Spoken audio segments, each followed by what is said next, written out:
Welcome. Welcome. Now today is about to get a bit spooky.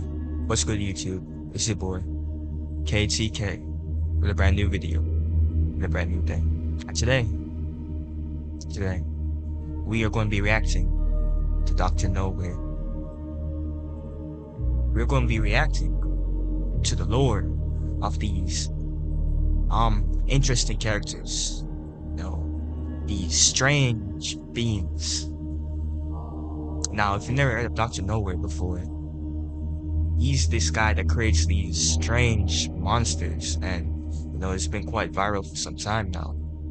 So, we're going to be just reacting to some of the lore of this. We can get a real deep dive into the creative mind of the person who created these interesting creation. You feel me? Some people call them art.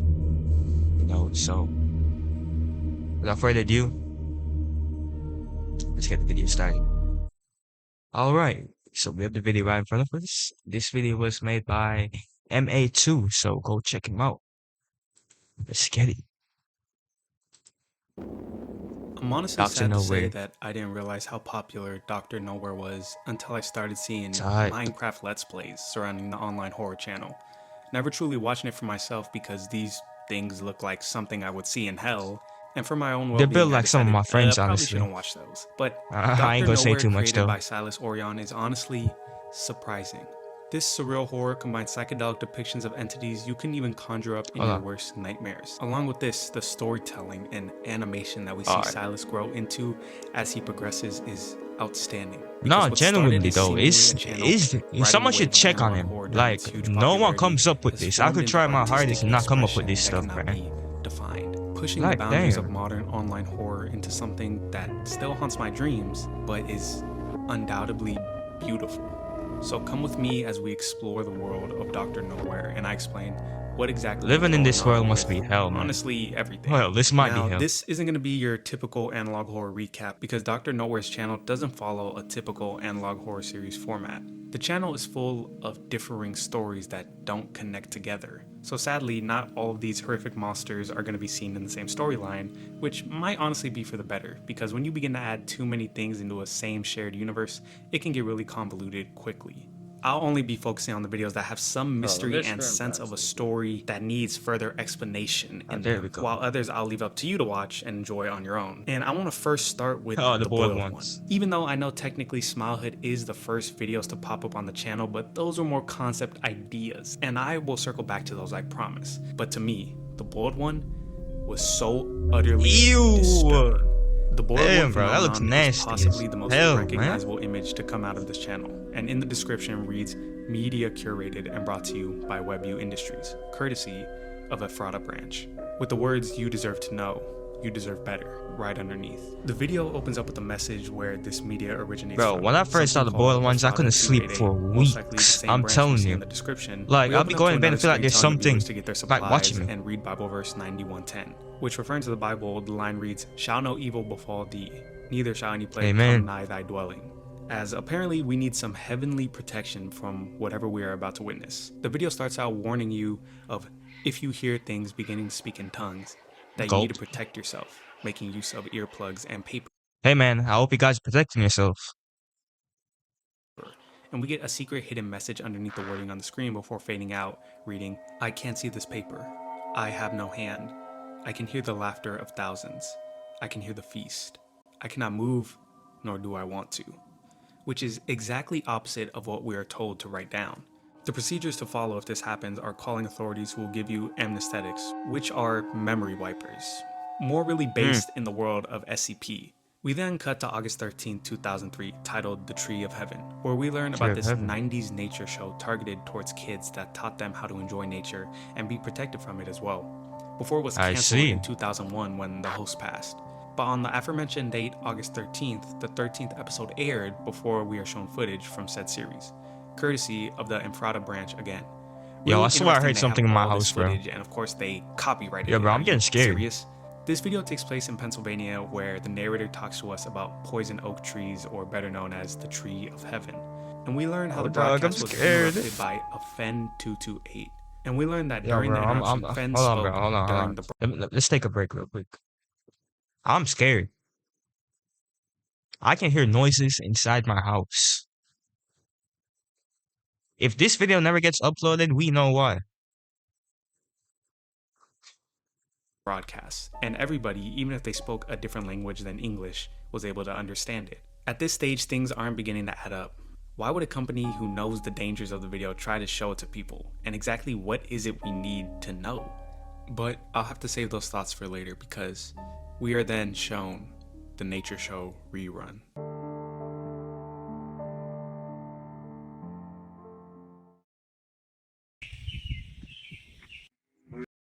Bro, I'm scared. Bro.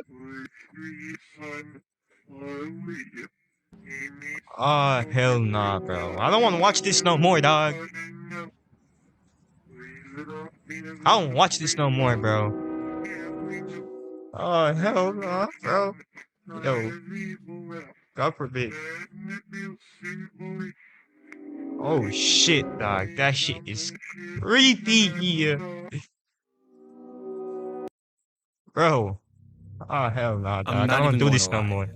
I am deeply disturbed and terrified, especially by this Bro, part where he how? sneaks into a room and just watches you How do like you a come sleep up with paralysis this? demon. I have the What do we chills just rewatching this what damn was thing your again. childhood, bro? But I found a Nah, version of this someone part check where on the him right audio now, man. is I'm reversed so dead that we can hear it serious. clearly, and I Do he overlay text on does he screen so need you can help? follow along. Oh hell no, I swear I saw something going on. The manifestation of my being in the future. You will be asleep in bed. I will be there and watch over you. Oh When hell you no, wake, man. I will not be able to move any part of you. Well, hold on a When second, you man. Hold on a second. All right, I'm back. You know, you I just gotta get my Bible. will You not feel me? see me, I gotta get my but Bible, you bro. You feel me? will. Yeah, we're And keeping I'll this with me be right with here, man. We're keeping you this with me right here. forever. I'll see you. Nah, you won't. God We learned forbid. that this broadcast, now labeled Broadcast 813, was shown to 530 people in southern That Pennsylvania, man's which cooked. is probably the entire population of Pennsylvania. And from that viewing, the 530 people began to see Fenn's face and voice outside the broadcast. With it being so real, someone even described it as if he was living in their brain and feeding on their spine. We can also read another What? victim's description of trumpets playing in their ear before falling asleep, which is interesting because in the Bible, trumpets are supposed to sound at the moment of the rapture. The rapture being when Jesus returns and God will judge all those who have lived following by the end of the world. It's of course not a coincidence, I think, since we are told to use a Bible verse as protection from Fenn. So I wonder if it is supposed to be some kind of demon or fallen angel. Moving on, we are then given information about August 14th. I'm genuinely or the Great scared, bro. I can't Middle even East talk. Blackout of I've been 2003. shaking. The Frada branch, now Bro, confirmed to look. be some kind of government I'm organization, shaking, dog. told the NERC, which is an I'm actual shaking. corporation, I the don't North want to do American this no more. Electrical Reliability Corporation, to disable the power to not just the entire state of Pennsylvania, but an entire quarter of the eastern part of America, leaving 50 million people without power.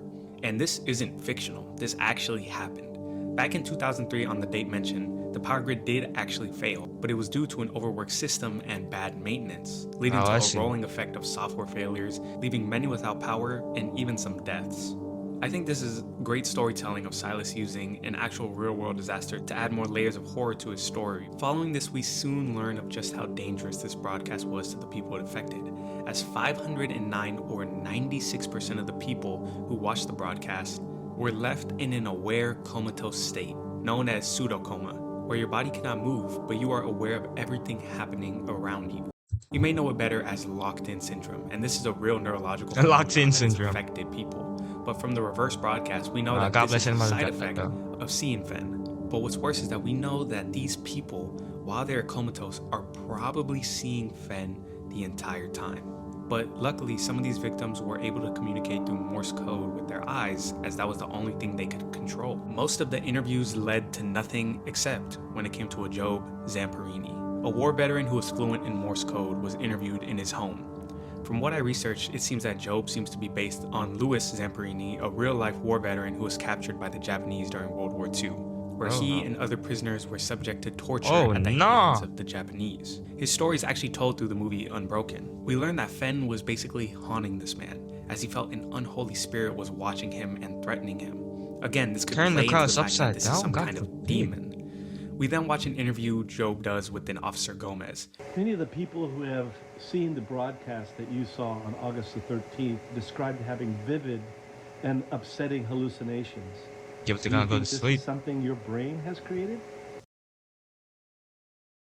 No idea what that means. For a split second, we also see red Morse code that when deciphered reads nobody but you and me. And also on the back poster, it reads I can see you. And then we watch as he appears. Thank you. You shedding light on this is helping more than you know. Bro, every sound's freaking me out.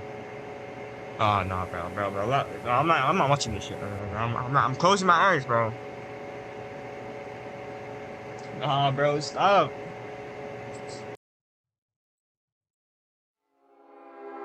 Wonderful day, miracle of birth. Listen closely. You cute, man.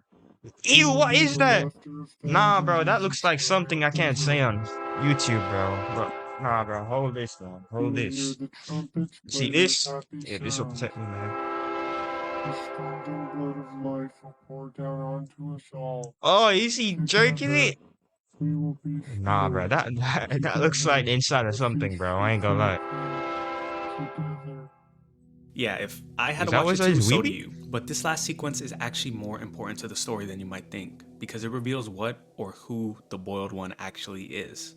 During the scene where we see Fen, there's writing that reads out, "Wonderful day, the miracle of birth, a fetal fanfare." And along with this is Japanese text that when translated reads, "Fear of the one and only Watanabe the bird." And this is where Watanabe? everything connects together. Because Watanabe the bird, for those of you who don't know, is the nickname of Mutsuhiro Watanabe, a Japanese soldier and camp guard who worked primarily in POW camps or prisoner of war camps, for a time working at the same camp that held the prisoner Louis Zamperini, also being shown in Unbroken as the main antagonist of the film, earning the nickname the Bird in real life by soldiers due to how badly he would beat and torture prisoners. This would later get him labeled as a war criminal, but he would actually never get arrested. And once the San Francisco Peace Treaties of 1952 came into effect, they basically suspended arrest warrants of previous war criminals, including the Bird. Louis Zamperini would eventually forgive him, and reports say that he even wanted to meet him, but that never happened. This lore might have been something you could have figured out based on the information given of just Job alone in the video, but this text makes it much more obvious to what's happening. Nah, this is real creative though. The fact that he tied in the real life events with this, it's just like his former prisoner. This makes more sense as well because Job, like his real life counterpart, seems to have God close with him, and Fen seems to always try and make a mockery of his religion, as we see with the I can see you overlaying the give it to God frame, as well as the use of trumpets before going to sleep, which, like I mentioned, biblically is used to signify the day of judgment, or even the So skies opening basically, up and raining blood and the Boiled One What I wonder is though is someone that used to beat the shit out of prisoners. Or did he specifically target Because now it's just like a Job, vengeful and everyone else is spirit. just caught in Damn. the crossfires? I think Be that's careful, more likely man. because it's no coincidence he targets that exact area that Job is living in. It has to have all been planned. And that is it. We made it through. I'm not even gonna Thank lie, God, this bro. was terrifying. Personally, This is probably the most best scary use one. of the format of analog horror I have This is the seen to scariest date. one, bro. And it This- just look makes at me that nigga, watching bro. any other attempt at the medium just That's not like as scary. if- Unless I you're don't know, watching man. what we are about to see next. Oh no. Sorry in advance. Smilehood is a story that actually had its origins at the beginning of Dr. Nowhere's channel, with the TOE or TOE concept videos. Like the name, these videos were just concept ideas for a story that's barely coming out, but I think we can throw our hat in the fire and try to decipher a little of what is happening or may come with all the information given. You know what's great? I Toe don't one have is to be just doing a this, man. I could 30-second just long end the that video follows right the now. Singular creature banging on a window pane in a room, seemingly trying to get to us, the viewer, while moaning the entire time. Hey man, stay back. Hey yo, what the fuck? But there is not Look at much my to exact note here, reaction, except bro. a singular word in the description reading trap. The Traps. creature itself, who I'm gonna call the Thumper, which the internet has coined him as, Silas refers to the Thumper The as Locust. the Locust. But I find the Thumper a Damn. little more funnier for now, but just remember he's also known as the Locust. That will be important later. In Toe 2, we see a similar scene, but now from the point of view of someone recording the monster, which now has long sticks for hands. I believe it's supposed to be projecting onto a TV screen and is constantly saying hello. Kind of friendly so far until... Please go away. Bro, I bet this man is white, bro. Because the minute I see this, I'm running.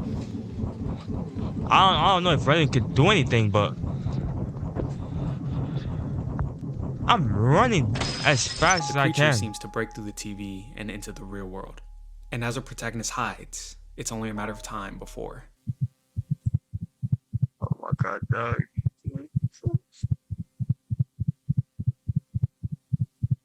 Bro, this shit is scary, dog. What is he doing? Just kill him already, dog.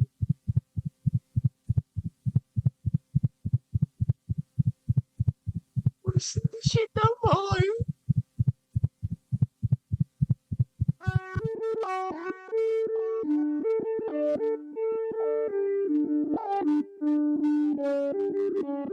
Bro, someone check on the Yeah, bro. I don't think I'm Someone sleeping check on tonight. this guy We see the broken who TV made screen this, with the bro. words, "The body appeared untouched," which to me seems I'm like not whoever sleeping was tonight recording either. was, of course, killed, but not in a brutal way. Instead, it seems he had just naturally passed.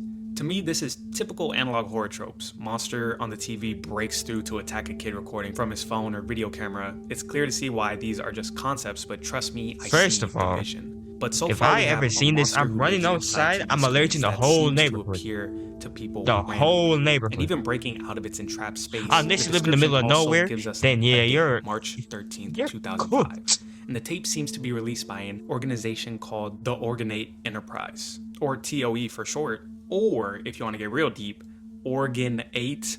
Is this thing eating people's organs? TOE 3 gives us a little more to work with, as we see Silas explore a little more world building compared to his first two entries. The video opens up to what seems like a parent talking to a child, telling it how to be quote unquote a good child, playing with toys, not playing with their food, and even making friends. We get a shortcut to a beating heart in a similar background to where the creature was held in TOE 1 and 2 before cutting to an online pen pal chat room. Interesting as well is that we are warned this footage is for governmental personnel viewing only, meaning that TOE is somehow connected with the government for some reason. The protagonist Of we course follow it gets is. a chat from a Dominic9999, apparently his best friend on the chat room. We can instantly see a date being March 13th at 12:43 a.m. at the top, coinciding with the date given to us in the description of TOE 2. Most likely meaning that Dominic is the boy we see attacked by the Thumper. Does that mean that the Thumper just killed a kid and started impersonating him on his online chat room? How did he Yeah, type this dude though? is devious. Just like- The two chat back and forth, and our protagonist is trying to ask what Dominic has been up to since apparently some time has passed since the two spoke. Most likely Yes, because best Dominic friend. had some problems to What deal do you with. want? Before Dominic asks to face call, and he doesn't just ask, he is begging. As the protagonist begrudgingly Please, agrees, please. Dominic says Bro, back, this nigga's starving. Bro, Help, please, oh my god. before a video call appears. Oh my god, dog. I might go or what? Is he jerking it? Oh, hell no. No, run that shit back, bro. Look. You eating that shit, though.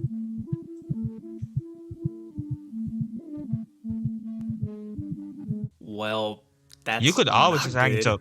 The Just only thing I'm hang- still just hang it confused up. about is what is the heart? Is it some previous victim's heart, or is it the heart of the Thumper as it's hooked up to the walls we usually see it residing in? We have to skip forward now a little bit to Smilehood, which would come out a year and a half later, and is much more artistic than what we have previously seen. Again, this seems to be the intro to a story that is yet to come, but we get a lot of elements from the past videos that I think will play You've a got part more into skin what is now. happening. So it's important we went over the 3 videos we just did. We open to a TV screen before we are overwhelmed with lush synth chords playing in the back, while images of places we are yet to know the significance of appear on screen. All the while short clips of the Thumper with a new design is split in between. We then pan across to a man who is alone, writing in a dark room before pictures show what seems to be his wife, as well as him playing an instrument, most likely what it looks to be is a saxophone, meaning this man is probably a musician. As the video plays on, the music begins to be shadowed by a buzzing of wind, and we see 3 flowers on a beach overlooking the ocean. I at first thought it was 2, but 2 of them are intertwined together before the Thumper appears again, transitioning us into the outside of Smilehood, an institute for exceptional children. The Thumper then appears again, transitioning us into a new area, a barren wasteland of dead grass. But before we move on, I want to point out that the Thumper has appeared after almost every scene, except after the opening urban landscape and the transition from the man to the beach. We then see a pomegranate lying on the floor. From basic Googling and looking at the symbolism of a pomegranate, it has more significance than a fruit, as it's supposed to portray life, abundance, death, fertility, and resurrection. But this pomegranate in particular seems to be ripped open, or bitten. Moving on, we get this I'm weird just trying scene to of take what out looks the scene. like a network I'm of just trying to tissue take out the stretched scene, man. out like webs, but as it moves up, it's clear it's actually the body of the thumper, as his head is just out of frame, before the TV cuts out and we see the thumper overlaid on the screen, almost as if we're seeing its reflection off the screen. He sits with what looks like a small cake on the bottom and a huge heart next to him, similar in nature to what we saw in the Toe concept videos. And we finally see that all those psychedelic transitions we saw towards the second half were just a distorted picture of the thumper with his heart. Now clear, we can see what I thought was a cake is actually a children's play box. I had one of those as a kid. That exact same one, actually. It's kind of freaking me out. But this further enhances the idea that the thumper is a child or in a state of one. And we watch as he caresses the heart, seemingly almost for comfort, but also we see that the heart has a line leading into the thumper's lower chest, meaning it's probably his heart or possibly like an umbilical cord nourishing him. Then he looks eerily at the camera, as though he has noticed we or somebody else has spotted him, before we turn to a vase on the floor with a broken flower inside. I heard And I'll just something, let bro. the rest play out so you can take in the ending. Nah, bro, it's creeping me out there.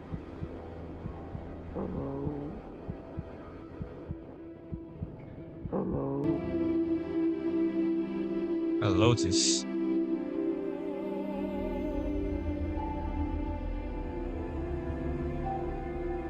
Yo, when he leaves me alone, I get scared. What else is there to say about Arlo Bloom?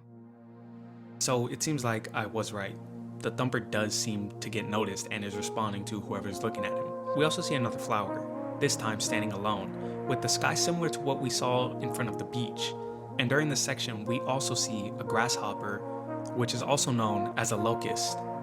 I don't think that is a coincidence. Remember, Silas refers to the thumper as the locust.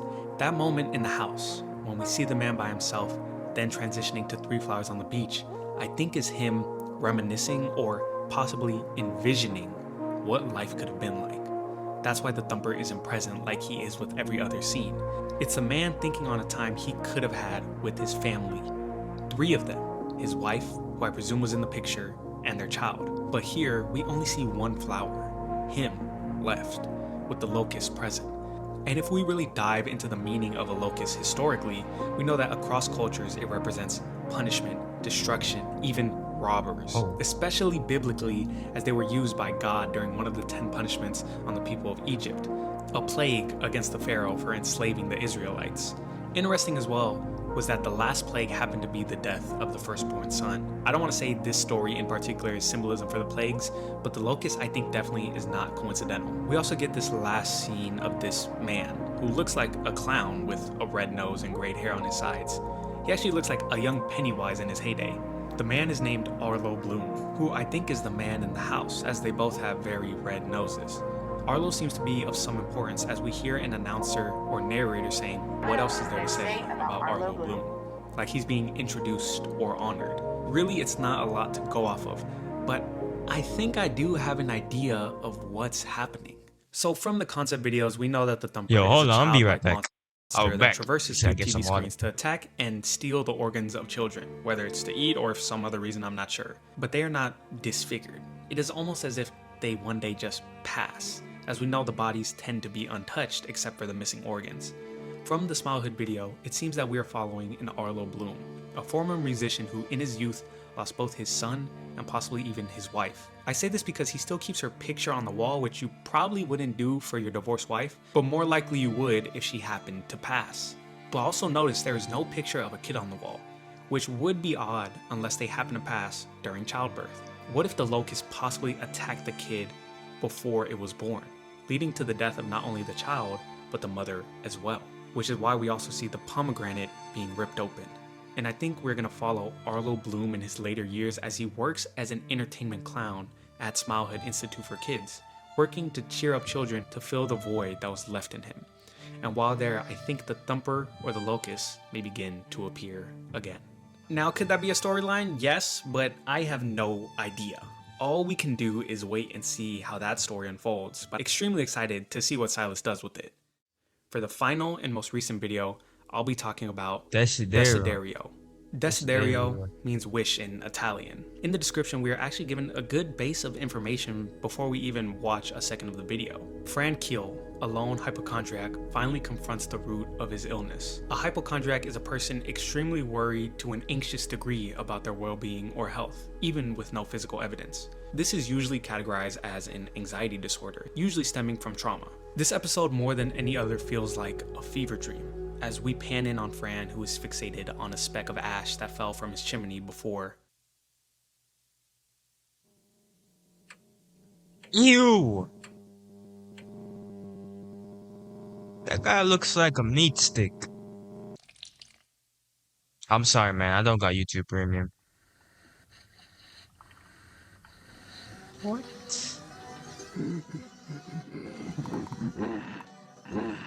What the actual Fran seemingly That kind of reminds me of the Warhammer into Titan. his stomach cavity to obtain a pill bottle from the many he has. Some of the pill bottles are to fight different illnesses. Azithromycin and sulfonamide are used for fighting bacterial infections. Ivermectin and albendazole, the drug that Fran picks up, is used for fighting worms. Basically, a lot. I'm not reading anymore. That's too hard. But it actually, to me, sounds like his symptoms may be closer related to side effects of anxiety that he has stemming from his hypochondria. When you are extremely anxious, you may begin to feel symptoms like a pit in your stomach, diarrhea, an overwhelming sense of doom will wash over you, and it can even affect your nervous system and how your body behaves. The mind is the controller of our bodies, and if our mind thinks something is wrong, you will most definitely feel it too. And the thing is, with doctors, sometimes they don't take into account the mental illness of things. I don't want to say doctors are bad, but mental illness is something that is more cared for by a psychiatrist. And when we feel physical symptoms, we're more likely to go to a general doctor that may end up trying to give us medicine to help us. But if the pain or symptoms persist, they will begin to try new things and other medicines, which could be why we see Fran with so many. I've also seen theories say that this might be Fran dealing with a chronic illness and is being prescribed medicine by doctors who don't know what is wrong with him, which could very well be plausible, but it seems that the ash he saw triggered him to want to take medication. Sometimes people with hypochondria can get addicted to the pills they take, or the behavior of taking the medication, even if not addicted, can be a way to release the anxiety he feels. But when another dust of ash falls, Fran is so disturbed by it. He forcibly tries to hide his eyes away until it eats at him more and more, even growing lungs? I think this is to represent his fear of inhaling the ash and it getting in his lungs and obtaining a different kind of illness. But Fran actually seems to make a decision here, not to turn to medication. He instead grabs his chimney cleaner and goes to look at the cause of the dust. I also want to point out how ill he looks, because we have to remember that this is all from his perspective. He looks ill to himself because he believes there's something wrong with him, when in reality he's probably looking pretty normal. He climbs onto the roof and looks down into his chimney, but the hole looks endless, but clean. There's nothing there for him to clean. It's just another one of his fears taking over before he is confronted. I would never live out in that open field by myself. I'm telling you, I need to live in a city, bro. I have to live in a city. There's a storm coming, Fran.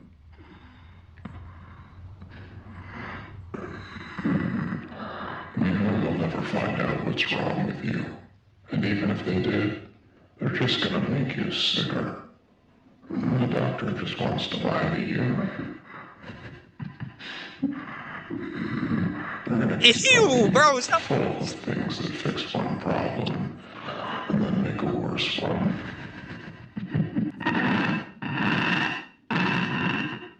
Oh, hell no. You can go over there, and I'll just try and shove more medicine down your gullet. What the? There's a storm What coming, is Fran. that? It'll be all inside your house when it gets here. Every drop on your roof will remind you there's no one to share the comfort with. And as if you'll know, you'll be alone with me.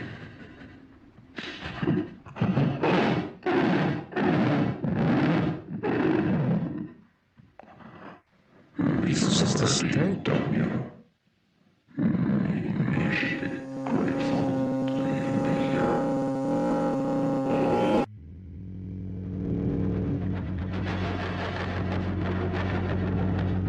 Kids, this is why we don't take drugs.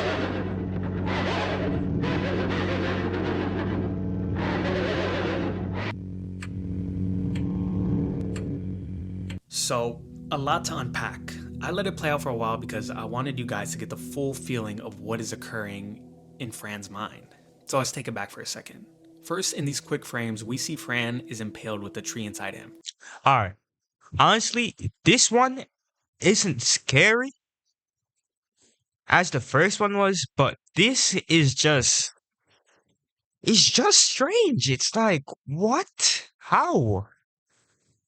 It's still pretty good, but it's like, damn. I feel like this is just kind of like a reflection on humanity and like people going through mental illnesses, bro. It's like you never truly know what someone is going through, you feel me?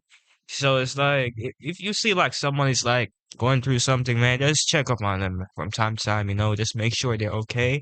And if you have, especially if you have any mental illnesses, do not isolate yourself. It will make it worse. Go and try and talk to someone about it, you feel me? Talk to someone you can trust, someone take you serious. Go to the doctor, the psychologist. Get something done, bro. Don't just stay home and end up like this guy, dog. Come on.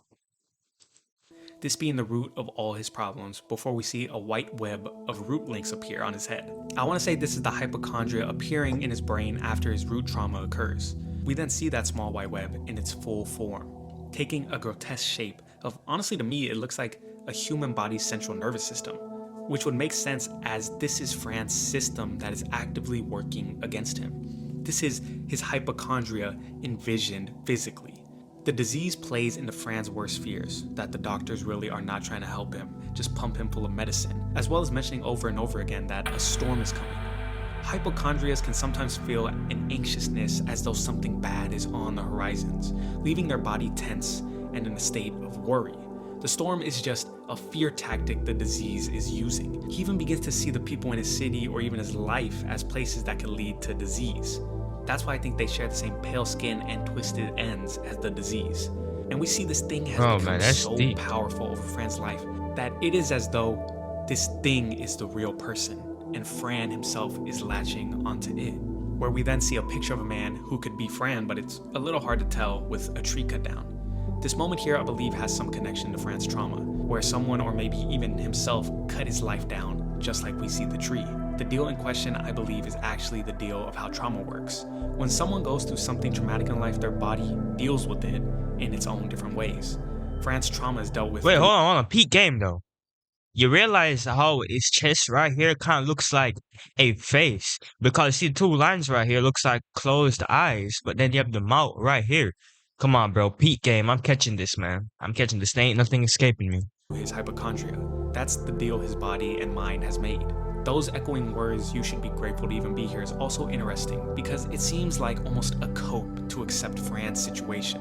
Like, you should be lucky to even be alive. You didn't believe you would make it this far, even if the situation is dire. Before we then see him cut in half, similar to the tree. This, of course, is a call to the gash we see him have throughout the entire video across his stomach. And I think it's just a way of showing how affected he is by everything. That it has basically cut him down, separated his life apart, and he is overwhelmed by all the thoughts until...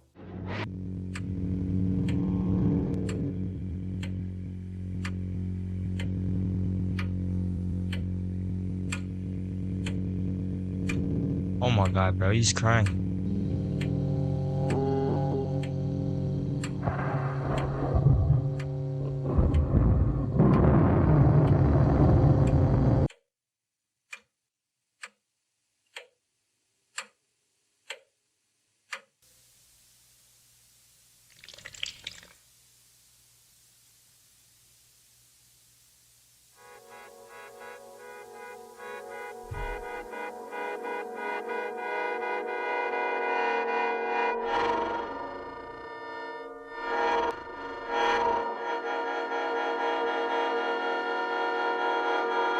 I hope this means he's free.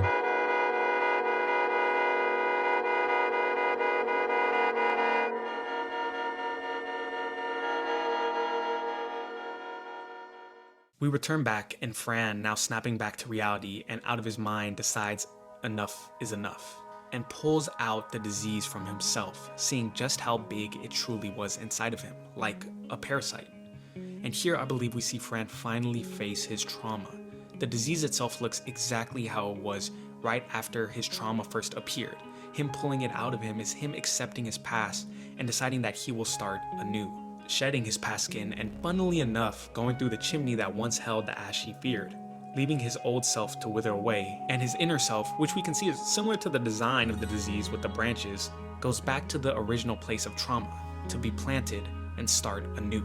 And as the credits roll, we see that the tree has now grown again, no longer cut down, but strong and tall. That's a wholesome and that is the ending, end bro. of Desiderium. That's kind of wholesome. This I entire ain't gonna video, lie. though That's kinda disturbing wholesome. and scary at points, holds an amazing story of overcoming trauma That's true. and shedding your old self to start anew. This which is at actually points kind of can be wholesome. utterly terrifying. But in the end, we see Fran has overcome his fear, Man, dealing shout with out his Fran, bro. past and creating a new, better life. This to me is Dr. Nowhere's best work to date. A world only he could conjure and a way of expression that is unlike no other. Truly to me, an artistic savant whose style has formed into something its own. And I'm very excited to see what else Silas has to offer, as I hope you are as well. And that basically wraps up Dr. Nowhere. I hope you all enjoy the video and make sure to go check out Dr. Nowhere for your Alright guys, so that's the end of the video. Alright guys, so this is the end of the video, but before I end it, let's take a minute to just like kind of discuss about what we just watched just now. You feel me? So watching that, it kind of makes me realize that Dr. Nowhere, he's trying to portray humanity kinda, you feel me? Now, what I mean by portray humanity is just like portraying what some people might be going through, you feel me? Like, say for example, the last one, Desidero, right? It really shows you that in order to overcome your anxiety is like, it's gonna be hard at first, but you just gotta fight back, bro. You feel me? Just go back to the roots of the trauma. And yeah, I know, going back to the root of trauma might be hard, but that's the only way. You can't keep on running away from it. You feel me? So, my word to you, if you're feeling got any trauma or anything like that, and it's bothering you, you should just like talk to someone, go back to the roots, you feel me? Just take your time, just steadily overcome it, you feel me? That's all I gotta say. But yeah, that's gonna be the end of the video today, guys. Hope you enjoyed. We got more horror stuff coming, definitely. You feel me? I can't promise I'll do every video because, boy, was I scared. So yeah, hope y'all enjoyed the video. Like, subscribe, do all of that. And I'll see y'all in the next video. Peace.